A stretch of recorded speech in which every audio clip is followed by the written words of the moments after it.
Hola, mi nombre es Abel Zavala y hoy día vamos a ver acerca de las clasificaciones geomecánicas en la historia. Aquellas clasificaciones como la de Proto-Diakonov, cargas en roca, tiempo de autoestabilidad, RQD, RSR, RMI, sistema Q de Barton, sistema QMOT, índice de fábrica F y RQI. Sí que fueron bastantes. Pues sí, la verdad que sí, son muchas. Y cada una tiene sus especialidades y su uso. Pero, ¿cuál es? Entonces, hoy día vamos a ver acerca de eso. Así que, corre intro.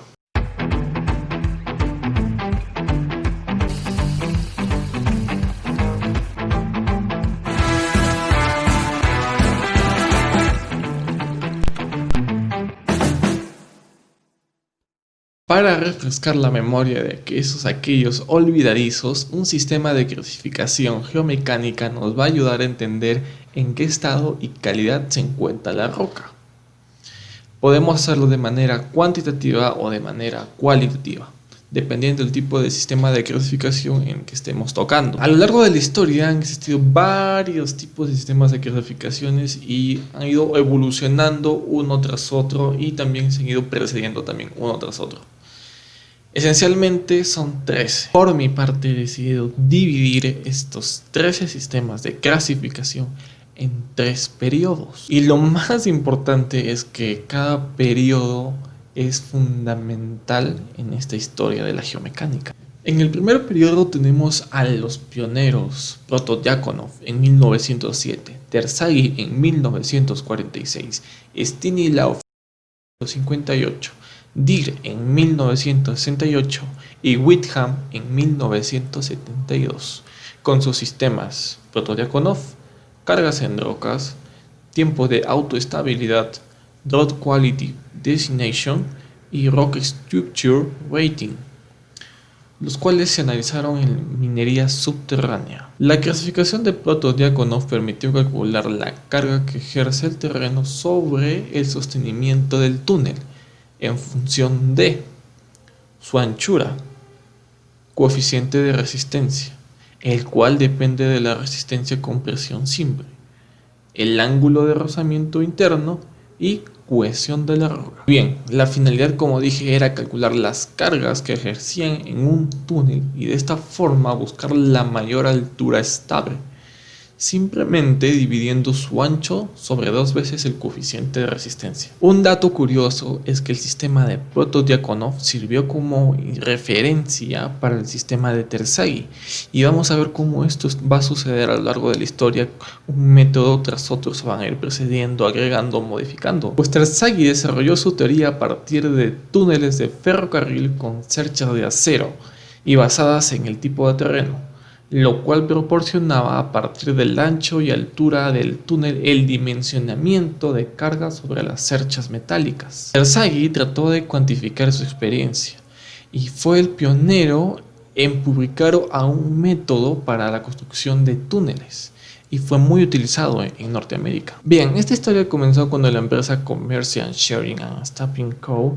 encargó a Terzaghi la parte de geología del manual Rock Tunnel with Steel Supports, escrita por el vicepresidente Proctor y el ingeniero estructural White. Pero lo cierto es que este dichoso manual nunca hubiera sido famoso si Terzaghi no hubiera publicado en él su método de cargas en rocas, por lo cual Proctor y White le deben mucho a Terzaghi. Su concepto se basa en los siguientes principios: existirá un área de influencia en la construcción del túnel, siendo el área comprendida entre A, C, D, B la que tenderá a interrumpirlo. El túnel no tiene nada más que soportar la altura del área de influencia.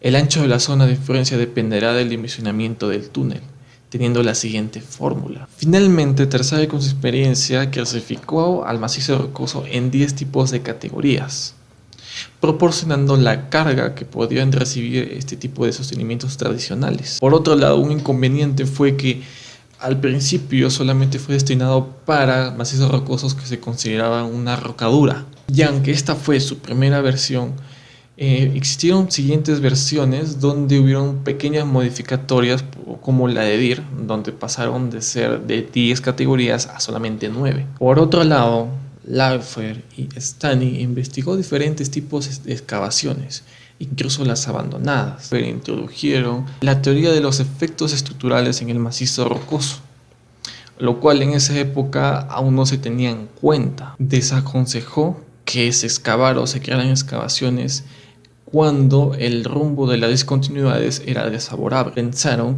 que, a diferencia de clasificar el terreno como Protodiákono y Terzaghi, sería mejor medir el tiempo en que este túnel sería autosostenible sin ningún tipo de sostenimiento. Su lógica fue que el tiempo de sostén para una excavación activa está relacionado con las características de la roca, publicando un ábaco con el cual se puede estimar el tiempo de autoestabilidad de la excavación, dependiendo de su diámetro y del tipo de roca publicadas por Terzaghi. Sin embargo, este método no fue muy considerado por sus colegas en esa época, pero luego fue más importante para el método conocido como el nuevo método austriaco. Y a esto podemos agregarle el método RSR desarrollado por Whitham en 1972, el cual se inspiró en Terzaghi y Laufer y Stanley. Él tomó en cuenta tres principales factores, como podemos ver en el gráfico: geología general, modelo de acrazado y estado de las diacrazas. Ya tenemos con esto el sistema RSR. Ahora, algo muy importante es que también tenemos que adicionar si la excavación va a ser con perforación a máquina o no. En caso que no sea, ya tendríamos el sistema RCR, y este sistema nos brindaría cuál sería el diámetro máximo o el diámetro permitido para este tipo de roca. En caso que lo hagamos con una maquinaria, tendríamos que reajustar este parámetro. Y este primer periodo finaliza con el grandísimo, el capo Deere. Abrió muchas expectativas en la geomecánica con su gran método Road Quality Designation. Este método fue muy interesante porque rompió muchos estigmas y su forma de utilización es muy sencilla. Un día se preguntó si habría alguna manera de poder clasificar el macizo rocoso a través de un pequeño tamaño de este. Y pues sí y no, ya que con este método tenemos que tener ciertos criterios y mucha delicadeza al hacerlo. Ahora, si sumamos las partes de núcleos con perforación diamante con longitud mayor a 10 centímetros y a esta la dividimos entre la longitud total del testigo y lo multiplicamos por 100, habremos definido el porcentaje del RQD. Este sencillo método pasó a la historia y se ha comprobado que es muy útil para tomar decisiones en la selección del refuerzo de un túnel. Con el tiempo, este método fue incorporado en los sistemas de clasificación de Vinaski y Barton. Se tomó en consideración pedazos de testigo iguales o mayores a 10 centímetros y para roca meteorizada se definió como un RQD de 0. RQD no solamente pasó a ser una clasificación más en la historia, pasó a ser también un gran parámetro que se utiliza para sistemas de clasificaciones que actualmente utilizamos. Posteriormente salieron otro tipo de correlaciones indirectas para el cálculo del RQD, como el JV o número de discontinuidades por unidad de volumen, el cual se calcula de dos posibles formas: frecuencia de fracturas lineal, diseñada por Jackson, o índice volumétrico, volumen, diseñada por Palstrom. También existen diferentes relaciones, como con la clasificación de Terzaghi y tipo de sostenimiento. Podemos encontrar cómo el RQD puede ser relacionado con la fórmula de carga de roca en Terzaghi, y también podemos medir o podemos predecir el tipo de sostenimiento adecuado según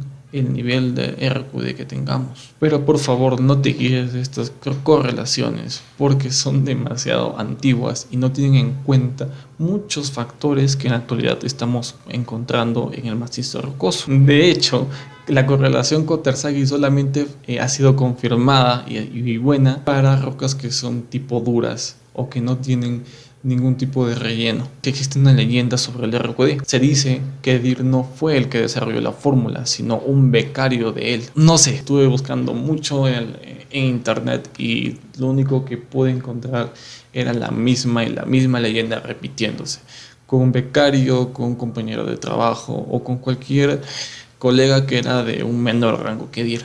Bien, este video me ha quedado muy largo, la verdad, así que he decidido hacer una segunda parte, la cual estaré subiendo próximamente, o si es que ya la subí, la puedes ver justo aquí, o quizás haré una tercera parte. Te invito a suscribirte y a dar me gusta a este video, con esto me estarías ayudando muchísimo, dando muchas más ganas de hablar sobre minería. Y dime en los comentarios qué te pareció. ¿Crees que fue más importante? ¿La leyenda de Deer será cierta? Déjame saberlo, estaré respondiendo a tus comentarios. Chao, chao.